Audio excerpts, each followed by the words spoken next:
ازيكم؟ انا النهارده قررت ان انا اعمل كل الغدا في حله واحده. جبت الحله بتاعتي وحطيت شويه زبده على زيت وحضرت كل المكونات، مكعبات بطاطس وبصل وكمان جزر مبشور وشويه زبيب. كان عندي صدور دجاج قطعتهم مكعبات برضو بالشكل دوت وتبلتهم. اهم حاجه في صدور الدجاج اللبن الرايب بيديها طراوه رهيبه، وطبعا الرز البسمتي وكان منقوع من قبل كده. نزلت الاول بمكعبات البصل وعليها رشه من السكر واديتهم تقليبه، وبعد كده اديت للفراخ بتاعتي صدمه. بعد كده نزلت بشويه من دبس الرمان. هندي بقى تقليبه وبعد كده هنغطي عليهم مفيش كام دقيقه، ولقيتها تقريبا دخلت في السوا. حطيت عليها مكعبات البطاطس وكمان اديتهم تقليبه وزودت الميه المغليه.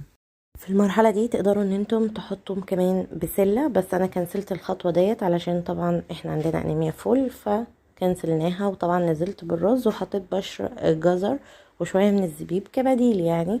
طبعا ادت جمال للوصفه، مش قادره اقول لكم. وطبعا ما خدتش وقت مني ولا